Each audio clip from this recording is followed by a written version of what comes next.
¿Qué tal? Bienvenidos una vez más a Integrales de Simetría.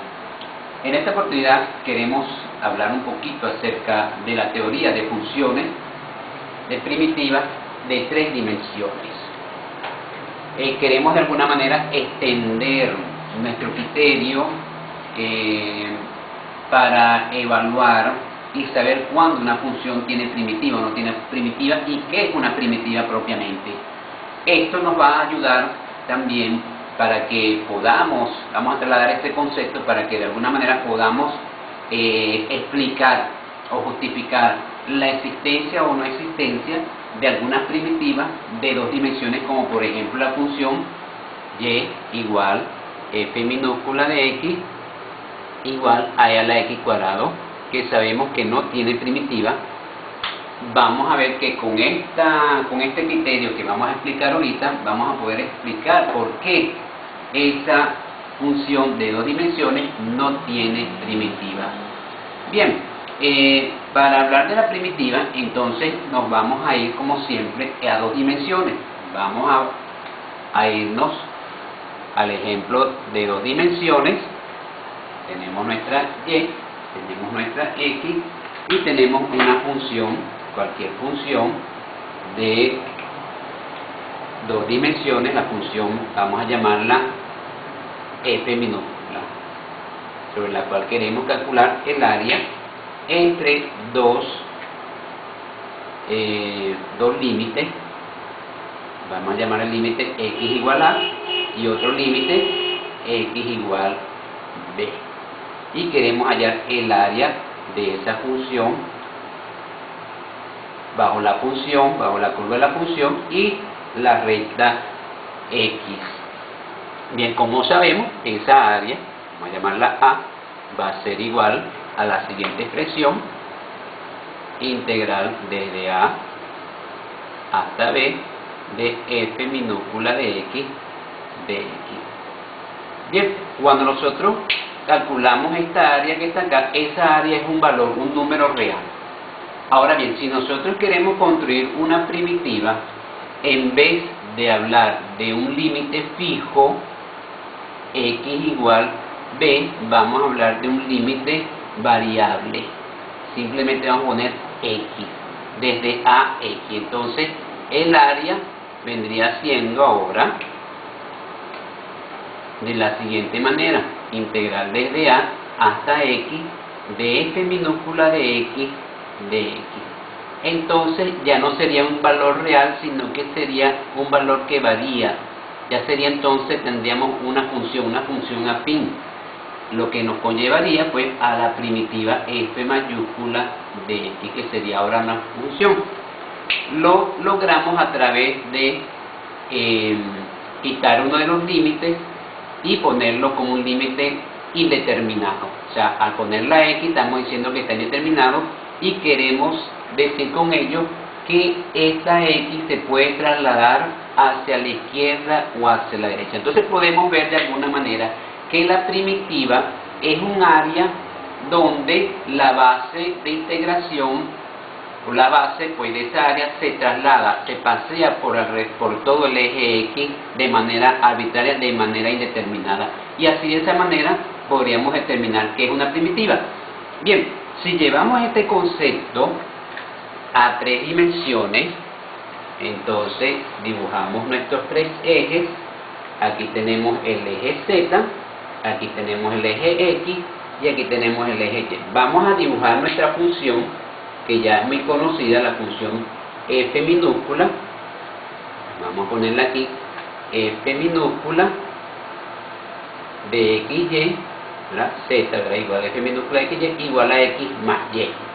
Vamos a dibujar nuestra función que ya conocemos, como hicimos en los capítulos anteriores, donde dibujamos primero la intersección con el eje x y la intersección con el plano zx, zy, y con el plano zx, ¿verdad? Y teníamos algo de esta manera.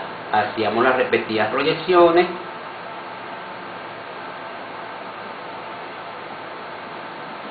¿Ok? Hacíamos nuestras respectivas proyecciones. Hacíamos la respectiva proyección también sobre un plano paralelo al eje, al plano x, y, Corramos aquí para entonces aparentar que es una superficie, como lo es. Hacemos también la proyección de esta intersección, la proyectamos también aquí abajo, y entonces teníamos, fíjense, que en el plano XY, entonces teníamos la siguiente figura, que es un triángulo. Si nosotros queremos trasladar el mismo concepto de la expansión o el movimiento de en este caso del dominio del límite de integración, bueno, en este caso sería como equivaldría a que trasladásemos esta línea por todo el plano XY. Entonces ya no hablaríamos de una traslación, sino que hablaríamos más bien de una expansión. Podríamos decir que ahora esto que está aquí, que lo que hablamos como una traslación de la red del punto del límite de integración X, aquí sería una expansión de este triángulo tratando de abarcar todo el plano X, el plano XY. Entonces a esto vamos a llamarle más bien, a esta forma de trasladarse la vamos a llamar expansión. ¿Muy bien?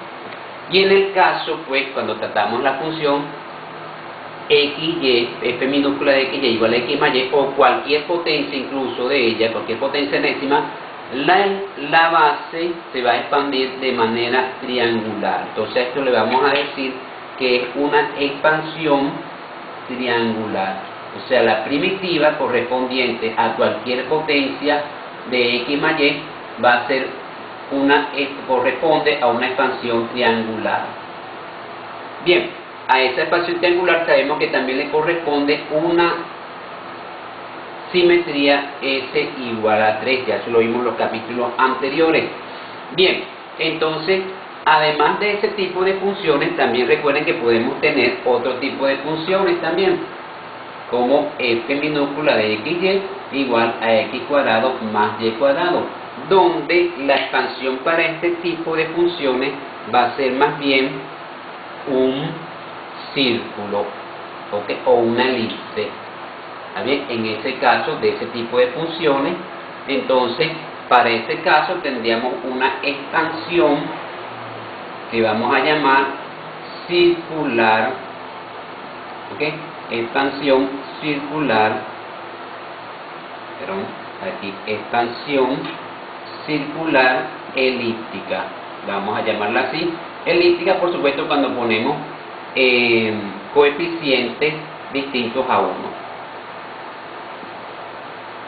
tendríamos ese tipo de expansión. A eso va a corresponder a una simetría S igual 2, eso lo vamos a ver después. Bien, entonces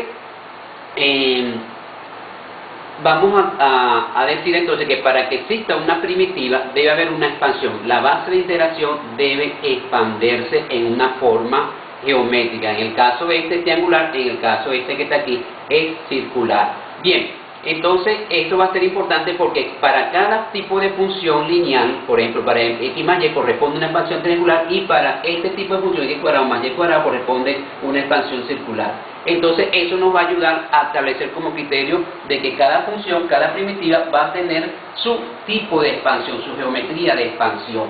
Y eso nos va a ser importante, por ejemplo, cuando queramos descubrir el por qué la función y igual f minúscula igual a y a x cuadrado no tiene primitiva. Muy bien, hasta el próximo capítulo donde estaremos explicando esta aplicación. Muchas gracias y recuerden que cualquier cosa, cualquier